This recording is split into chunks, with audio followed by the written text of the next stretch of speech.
പ്രൈസലോ നല്ല സമയത്ത് ദൈവത്തിന് സ്തോത്രം ചെയ്യുന്നു. ചെറിയൊരു ചിന്ത നിങ്ങളോട് പങ്കുവയ്ക്കുക ദൈവനാമത്തിൽ ആഗ്രഹിക്കുന്നു. പുറപ്പാട് 14:14 യഹോവ നിങ്ങൾക്ക് വേണ്ടി യുദ്ധം ചെയ്യും, നിങ്ങൾ മിണ്ടാതിരിക്കുമെന്ന് പറഞ്ഞു. മുൻപിൽ ചെങ്കടൽ, പുറകെ വർഷങ്ങളായി അടിമകളാക്കി 400 വർഷമാക്കി അടിമയാക്കി വെച്ചിരിക്കുന്ന ഫറവോൻ്റെ ശക്തികൾ കുതിരകളും രഥങ്ങളുമായി വാക്തത്വമുള്ള ജനതയെ പിടിക്കുവാൻ പുറകെ വരുമ്പോൾ മുന്നിൽ നിൽക്കുന്ന ചെങ്കടൽ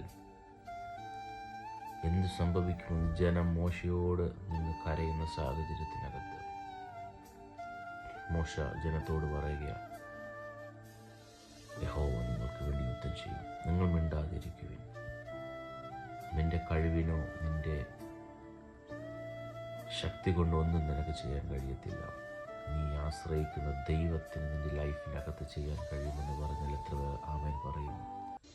എന്തൊക്കെ വിഷയങ്ങളായിക്കോട്ടെ, മുന്നിൽ എന്ത് വഴിയും നീ കാണുന്നില്ലായിരിക്കാം, പിന്നിൽ പാരമ്പര്യമായ ശക്തികൾ നിന്നെ വളയുന്നുണ്ടായിരിക്കാം. ഇന്ന് രാവിലെ ഈ വചനത്തിൻ്റെ അടിസ്ഥാനം ഞാൻ നിന്നോടൊരു കാര്യം പറയാം. യഹോവ നിനക്ക് വേണ്ടി യുദ്ധം ചെയ്യാൻ പോവുകയാണ്. നിനക്ക് വേണ്ടിയുള്ള വഴികൾ ദൈവം നിനക്ക് ഇന്ന് രാവിലെ തുറക്കാൻ പോവുകയാണ്.